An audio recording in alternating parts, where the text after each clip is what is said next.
ইসলাম ধর্মে কি কো এডুকেশনের অনুমতি আছে? এই প্রশ্নটা করেছে রাশেদ শেখ, একজন স্টুডেন্ট। ইসলাম ধর্মে কো এডুকেশনের অনুমতি আছে কিনা?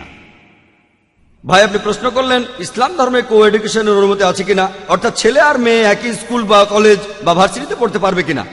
প্রথমে আসুন দেখি ছেলে আর মেয়ে একই স্কুলে পড়াশোনা করতে পারবে কিনা। গত বছর একটা পত্রিকার রিপোর্ট এসেছিল, দ্য ওয়ার্ল্ড দিস উইক।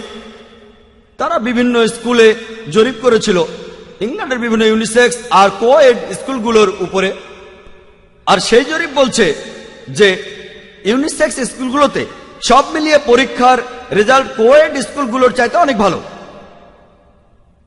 টিচারদের ইন্টারভিউ নেওয়া হলে তারা বলেছিলেন যে ইউনিসেক্স স্কুলগুলোর ছাত্রছাত্রীরা কো-এড স্কুলের ছাত্রছাত্রীর চেয়ে পড়াশোনায় বেশি মনোযোগী।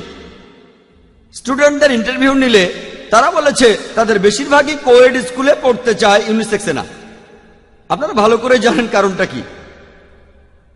আর এরপর জরিপে বলা হয়েছে যে কো-এড স্কুলের স্টুডেন্টগুলো বিপরীত লিঙ্গের কাছে জনপ্রিয় হওয়ার জন্য বেশি সময় ব্যয় করে, পড়াশোনায় মনোযোগী হয় না।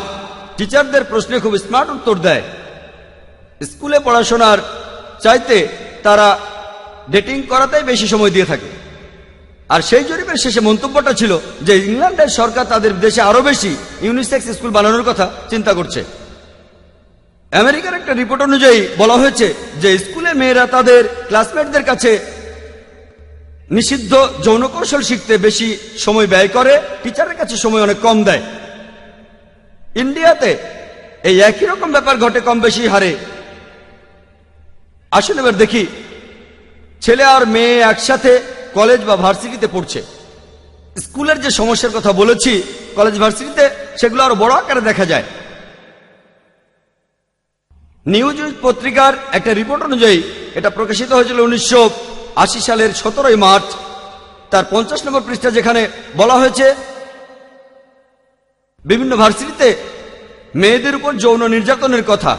আমি এখানে এই রিপোর্টটা সম্পর্কে বিস্তারিত বলছি না, কারণ হাতে সময় কম। তবে সংক্ষেপে বলি, লেকচারার আর প্রফেসররা মেয়েদের ভালো গ্রেড দেওয়ার বিনিময়ে বিভিন্ন যৌন হয়রানি করেছে। একই ঘটনা ঘটেছে ইন্ডিয়ার বোম্বেতে। আর যৌন হয়রানির পর স্বাভাবিকভাবেই পড়াশোনায় মনোযোগ কমে যায়। গত বছরের একটা ঘটনা যেটা পেপারে হেডলাইনও হয়েছিল, সেই কলেজটার নাম ভুলে গেছি, সেখানে এক ছাত্রীকে 4-5 জন ছাত্র ধর্ষণ করেছে একেবারে দিনের বেলায় কলেজ এলাকার ভেতরেই। আর দেখবেন এই রিপোর্টটা ছাপা হয়েছিল গত পরশুদিন 26শে আগস্টের টাইমস অফ ইন্ডিয়াতে।